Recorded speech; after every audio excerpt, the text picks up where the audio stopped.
মৃত্যুর 40 দিন পূর্বে মানুষ 3টি স্বপ্ন বারবার দেখবে। যে স্বপ্ন 3টি দেখলে আপনার বুঝতে হবে আপনার মৃত্যু অতি নিকটে। মৃত্যুর 40 দিন পূর্বে স্বপ্ন 3টি দিয়ে আমাদেরকে সতর্ক করা হয়, মৃত্যুর জন্য প্রস্তুত হতে বলা হয়। কিন্তু আমরা স্বপ্নের ব্যাখ্যা না জানার কারণে বুঝতে পারি না। কোরআন হাদিস মতে প্রমাণিত, স্বপ্ন 3টি দেখলে সতর্ক হতে হবে এবং নিজেকে মৃত্যুর জন্য প্রস্তুত করতে হবে।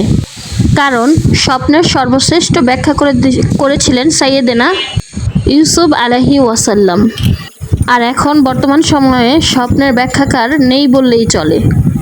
স্বপ্ন হলো নবুয়তের 46 ভাগের 1 ভাগ। আমাদের প্রিয় নবী হযরত মুহাম্মদ সাল্লাল্লাহু আলাইহি সাল্লামের কাছে স্বপ্নের মাধ্যমে ওহী নাজিল হয়েছিল। এজন্য আবু হুরায়রা রাদিয়াল্লাহু তাআলা আনহু থেকে বর্ণিত, প্রিয় নবী বলেছেন, নবুয়তের কোনো অংশই বাকি নেই, শুধু বাকি রয়েছে ভালো স্বপ্ন। আর এই ভালো স্বপ্ন একমাত্র আল্লাহর পক্ষ থেকে আসে।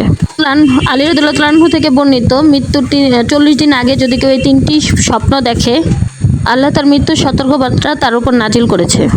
আমাদের সকলকে স্বপ্ন 3টি সম্পর্কে জানা জরুরি।